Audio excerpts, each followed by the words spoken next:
La Liona, diguéssim que sóc jo, o sigui, quan em faig autorretrats, jo de carn i ossos. I la Liona és el dibuix 2D que és com el meu alter ego, que em representa. No sé, jo sempre m'he vist de vermell i llavors la Liona doncs és una nena amb 2 cuetes amb un vestit vermell, que sempre he intentat per expressar el meu subconscient, doncs he utilitzat a la Liona, combinant-la amb dibuixos i fotos.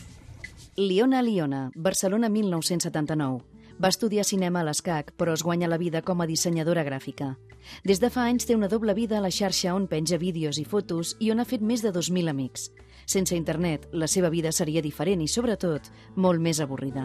Jo havia estudiat a l'ESCAC cinema i era bastant difícil entrar en aquest món, no? I a través del YouTube, del Fotolog o així, he arribat a poder expressar-me i fer arribar a gent que això que d'altra manera no hauria pogut veure mai, doncs els meus videoclips o les meves fotos.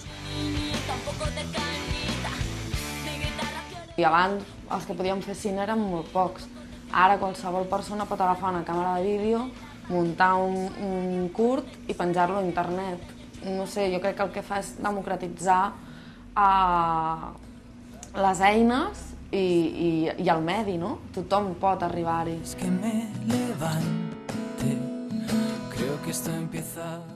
Un dia, per fer un regal a una amiga, vaig dir, doncs li faré un bolso de lona. Vaig penjar la foto a Fotolog i a partir d'allà la gent ho anava veient i em va començar a demanar. I res, d'algú que era com també un hobby, doncs va anar fent cada vegada una pilota més grossa i doncs he acabat tenint una marca, que és la de Liona, amb la que faig bolsos de lona. Tinc algunes botigues al voltant d'Espanya que em demanen bolsos i també faig encàrrecs a través d'internet. De tots els 2.000 amics que tinc al Facebook, doncs potser 100 són de veritat.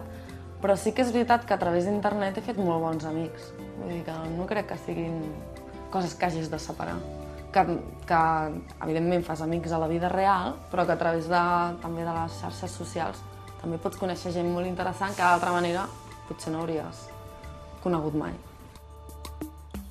Vaig combinant la feina, que és més encarada de disseny gràfic, amb el hobby, que és fer videoclips, i la veritat és que així ho disfruto molt. Crec que si els videoclips es convertissin en feina, acabaria agobiant-me, i en canvi així ho disfruto molt.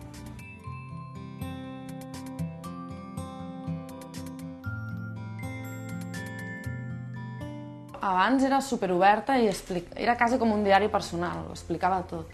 Fins un dia que em va venir el meu tiet i em diu «Per què estaves trista l'altre dia?» I jo, què diu aquest home ara? Diu, és que ho vaig veure al teu fotolog. I dic, vale, d'ara endavant haig de ser una mica més. Haig de no explicar tant de la meva vida privada i a vegades m'invento moltes coses, que la gent també es pensa que és real i em pregunten «Però què t'ha passat? Per què estàs així?» I dic, bueno, també tinc el dret d'inventar-me i crear una altra realitat, no?